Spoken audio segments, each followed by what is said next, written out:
Евангелието според Матеј ја пренесува радосната вест за Господ Исус, ветениот Спасител, во кого Бог го исполни она што го беше ветил уште во старозаветно време.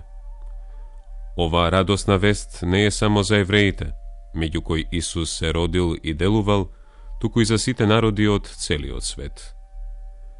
Евангелието според Матеј е внимателно составено. Тоа почнува со Исусовото родословие.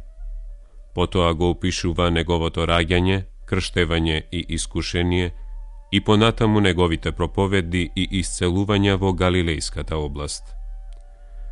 Во продолжение запишани се дејствијата во Ерусалим, особено оние што се одиграле во текот на последната седмица пред Христовото распнување и воскресение.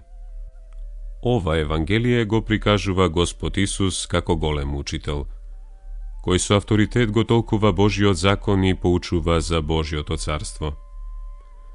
Неговите поуки опфатени со ова Евангелие можат да се поделат на 5 теми. А.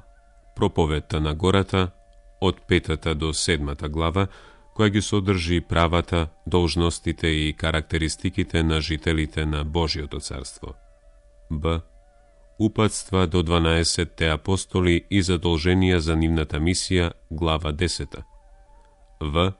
Споредби, параболи за Божиото царство, глава 13.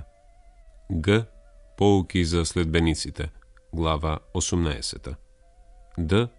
Поуки за крајот на светот и за небесното царство, од 24 до 25 глава.